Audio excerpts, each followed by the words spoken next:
बताओ भगवान श्री कृष्ण चाहते तो अपनी बहन के पुत्र भांजे को जीवित कर सकते थे, अभिमन्यु को क्यों नहीं जीवित किया?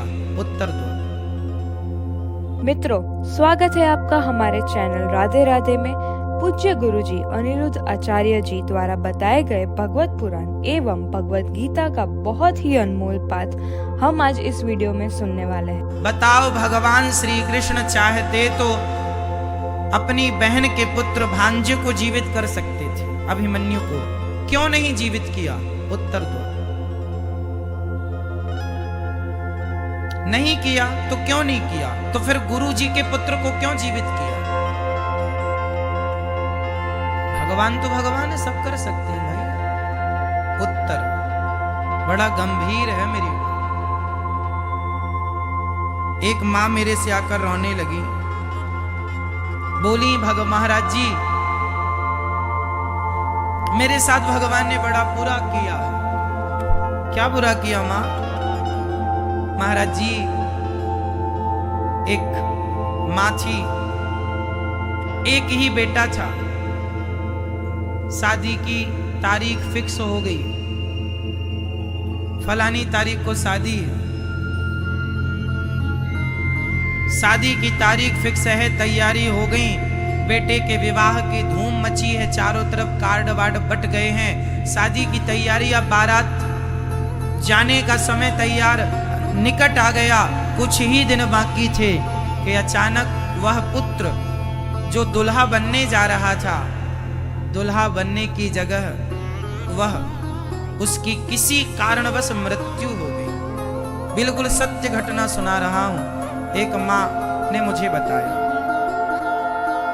उसके बेटे की मृत्यु हो गई विवाह के ठीक कुछ दिन पहले, कुछ दिन हफ्ता भर पहले लगभग। बेटा निष्प्राण हो चुका, चला गया। मां रो रो के परेशान है, हे भगवान तुम्हारी इतनी पूजा की, इतनी तुम्हारी श्रद्धा से आरती पूजा की, पर तुमने मेरी ये दुर्दशा कर दी, मेरा जवान बेटा मुझसे छीन लिया। अरे हम बूढ़े माँ बाप का ये बेटा ही तो सहारा था, क्या कमी रखी हमने तुम्हारी पूजा में, पाठ में, भक्ति में? हे प्रभु तुमने बड़ा अन्याय किया है हमारे साथ। रोने लगी माँ, मेरे पास आई वो माँ, मेरे से शिकायत करने लगी, महाराज जी बताइए मेरी पूजा पाठ में क्या कमी रह गई, क्यों भगवान ने मेरे साथ ऐसा किया? मैं उस माँ की हर बात सुनता रहा। अंत में मैंने उस माँ को कहा, माँ ये जो तुम्हारा बेटा था ना, तुम्हें पता है तुम्हें बेटा हो ही नहीं रहा था। उस माँ ने कहा, हाँ मुझे बेटा नहीं हो रहा था, बच्चा हो ही नहीं रहा था, शादी के बहुत साल तक मुझे कोई संतान नहीं थी। मैंने कहा, माँ तुम्हारे भाग्य में कोई पुत्र सुख था ही नहीं, कोई पुत्र सुख नहीं था, पर तुमने जो पूजा की है, जो भगवान में मन लगाया है, जो तुमने सच्ची भक्ति की, उस भक्ति से रीझ कर भगवान ने तुम्हारे भाग्य में पुत्र नहीं था, तो भगवान ने तुम्हारे भाग्य की रेखाओं को बदलकर तुम्हारे भाग्य में ना होने पर भी कृपा करके उन्होंने तुम्हारी झोली में एक सुंदर सा पुत्र डाला। वह पुत्र बस इतने दिनों के लिए ही आया था, तुम्हें मां कहकर पुकारने के लिए आया था ही नहीं, तुम्हें इतने दिनों के लिए मिला, इतने दिन मिला, इस बात का धन्यवाद देना है भगवान को। तुम शिकायत करो, रो, हम वर्तमान को समझते हैं, हम नहीं जानते कि भविष्य में क्या होना या भूत में हमारे साथ क्या था। भगवान तीनों कालों को जानते, इसलिए मेरी मां शिकायत ना करो, आपके शिकायत करने से कुछ ना होगा। भगवान मजबूर हैं, इसलिए भगवान ने अभिमन्यु को जीवित नहीं किया। यदि अपनी बहन के बेटे को जीवित कर देते तो आने वाले युगों में ना जाने कितनी बहनें कितनी माएं भगवान से कहती, वाह कन्हैया, अपनी बहन के बेटे को जीवित कर दिया, क्या हम तुम्हारे नहीं हैं? इसलिए भगवान ने अपनी बहन के बेटे को भी जीवित नहीं किया कि बहन तेरा बेटा अभिमन्यु बस इतने दिन के लिए ही आया था। क्या करें, उतने दिन के लिए ही आया था, बस जितना उसका समय था, कार्यकाल था, पूरा करके चला गया। विधि के विधान को भगवान भी नहीं बदल सकते। यदि भगवान सब बदलने लगे ना तो व्यवस्थाएं बिगड़ जाएंगी। एक के बेटे को जीवित, गुरु जी का बेटा जीवित कर दिया क्योंकि वो गुरु जी हैं। एक जगह जीवित करके दिखा दिया कि मैं सामान्य इंसान नहीं हूं, मैं मरे को जीवित कर सकता हूं, मैं भगवान हूं, कह दिया भगवान ने। पर अब बहन के बेटे को जीवित करते तो भगवान पर यह आरोप लग जाता, वाह कन्हैया, अपनी बहन का बेटा जिला दिया, क्या हम तुम्हारी बहन नहीं है? क्या हम तुम्हारे नहीं हैं? हमारे बेटे को जिला दो। इसलिए अभिमन्यु की मृत्यु पर भगवान रोए हैं पर उन्हें जीवित नहीं किया। समय सब लोग लेकर आते हैं मेरी मां, मैं भी अपना समय लेकर आया हूं, आप भी अपना समय लेकर आए हैं। ये आज का सूर्यास्त होते ही मेरे जिंदगी का एक दिन और कम हो गया। इसलिए कोई चला जाए तो भगवान से शिकायत ना करो कि प्रभु तुमने मेरे साथ गलत किया। आप एक पक्ष देखते हैं, आप दोनों पक्ष देखिए कि आपके भाग्य में बेटा नहीं था पर दिया उसका धन्यवाद नहीं, चला गया उसका शोक, उसकी शिकायतें कभी पूरी ना होंगी, किसी की पूरी ना होंगी। जो मिला है उसका धन्यवाद दो और ये याद रखो कि संसार में कुछ चीजें हमें कुछ दिनों के लिए ही मिलती हैं। आपको क्या लगता है?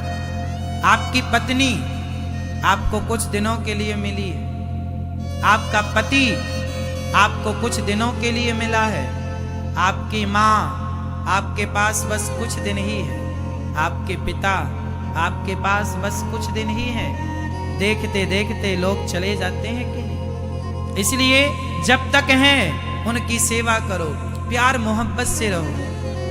जब तक लोग होते हैं हम लड़ते हैं, जब नहीं होते उनकी यादों में रोते हैं। ये सत्य है कि एक दिन वो नहीं होगा, एक दिन वो नहीं रहेगा जिससे हम प्यार करते हैं।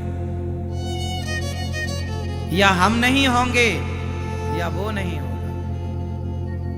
इस सत्यता को स्वीकार कर लीजिए। जिस दिन ये सत्यता को स्वीकार कर लेंगे उस दिन आपकी जिंदगी से आधे से ज्यादा दुख अपने आप चला जाएगा। और इस सत्य से भागकर प्राप्त क्या कर लोगे? कहां जाओगे भागकर? वो कौन सी जगह है जहां मृत्यु ना हो? वो कौन सा स्थान है जहां मौत ना आती हो? भाग जाइए, आप कहां मिलेगी वो जगह जहां तुम्हें मौत डसने ना आए। महाभारत के युद्ध में अभिमन्यु मारे गए। उनकी पत्नी अभी बच्ची ही थी, 18 साल के लगभग की उम्र थी उत्तरा की, और वो भरी जवानी में विधवा हो गई। क्यों? उनके गर्भ से परीक्षित जी का जन्म हुआ। समय तो देखो चलता है, समय की गति को भगवान नहीं रोक सकते और समय को भगवान बदल नहीं सकते। इसलिए जो हो रहा है उसे स्वीकार करना पड़ेगा। हंसकर स्वीकार कीजिए या रोकर। महाभारत में पांचों पांडव राजा बन गए। धर्मराज युधिष्ठिर पांडव युद्ध जीत गए। कौरव में से दुष्ट दुर्योधन की जंघा टूट गई और जांग टूटने से वो मौत की याचना कर रहा है। मौत आ जाती तो मैं मर जाता, मौत नहीं आई। गुरु द्रोणाचार्य का बेटा अश्वत्थामा आ गया। अच्छा, दुर्योधन की मृत्यु भी अधर्म से हुई थी। आज यहां मैं कुछ पक्ष आपको बताऊंगा जो बहुत सारे सवाल महाभारत से रिलेटिव खड़े रहते हैं। वह सवाल जो शायद कभी ना कभी आपके दिल दिमाग में उठे हों, आज उनका समाधान करेंगे। पहला सवाल, दुर्योधन को भीम भैया ने धर्म से मारा कि अधर्म से मारा? बताओ। दुर्योधन की मृत्यु भीम भैया ने उन्हें धर्म से मारा था कि अधर्म से? जोर से। अधर्म से। अधर्म से कैसे? गदा युद्ध का नियम होता है कि गदा छाती पर मारा जाता है, गदा जंघा पर कमर के नीचे नहीं मारा जाता। जबकि भीम भैया ने कहां गदा मारी थी? दुर्योधन की जांघों पर। जबकि युद्ध का नियम है कि आप जांघों पर गदा नहीं मार सकते, तो युद्ध के नियम का उल्लंघन भीम भैया ने क्यों किया? अच्छा बताइए, महाभारत के युद्ध में युद्ध के नियमों का उल्लंघन सबसे पहले किसने किया है? पांडवों ने या कौरवों ने? कहां किया है? अभिमन्यु की मृत्यु पर। अभिमन्यु, युद्ध का नियम था एक योद्धा से एक ही लड़ेगा, पर एक अभिमन्यु से 7 महारथी लड़े थे। अभिमन्यु, युद्ध का नियम बना था कि यदि हाथ में अस्त्र शस्त्र नहीं है, निहत्थे पर आप वार नहीं करेंगे, रथ से नीचे है उस पर प्रहार नहीं करेंगे। पर अभिमन्यु रथ से नीचे भी थे, निहत्थे भी थे और उस पर प्रहार किया। अधर्म से मारा।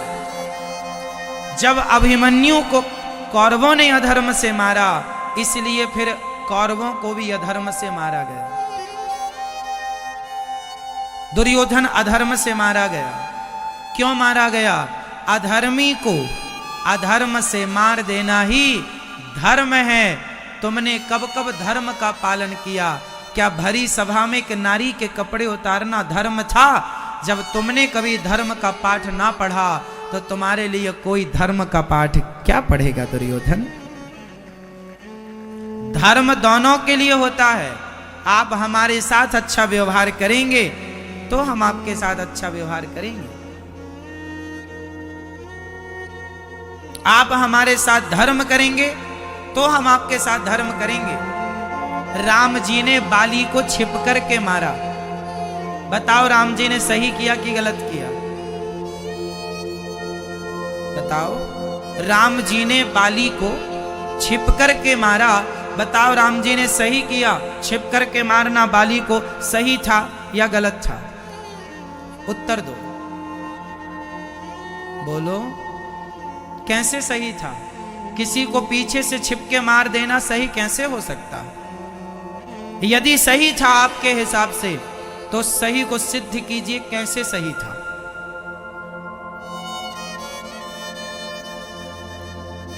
अब हम कहते हैं, ये दास अनिरुद्ध कहता है कि भगवान ने छिप के मारा, सही किया था। अब हम सिद्ध करके बताएंगे। सिद्ध ऐसे करेंगे कि बाली का बैकग्राउंड चेक करना पड़ेगा। बाली कौन था? बाली सुग्रीव का भाई था। बाली ने सुग्रीव की पत्नी का हरण कर रखा था, जैसे रावण ने माता सीता का, अपने भाई की पत्नी का हरण कर लिया बाली ने, और उसको अपनी पत्नी बना के रखता है, उसके साथ दुराचार करता है।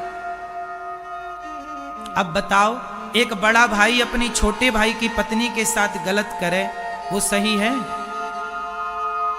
गलत है ना? तो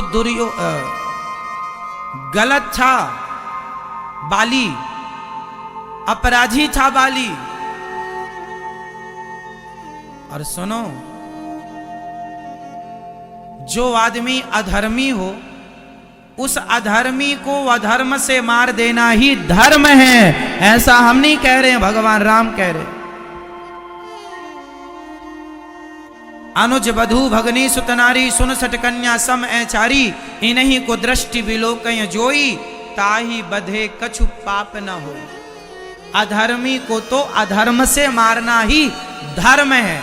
आतंकवादी आतंकवादी जब हमारे देश पर अटैक करते हैं और हमारी सेना जब गोली बरसाती है, तो अधर्मी उन आतंकवादियों को ये थोड़ी कहा जाता है भाई तुम अपनी छाती दिखाओ, हम छाती में ही बाण मारेंगे, छाती पे ही गोली मारेंगे। अरे आतंकवादी के गोली जहां लग जाए वो जैसे मरे मारो, जैसे मरे, सिर में गोली लगे, छाती में गोली लगे, पीठ में गोली लगे, मारो।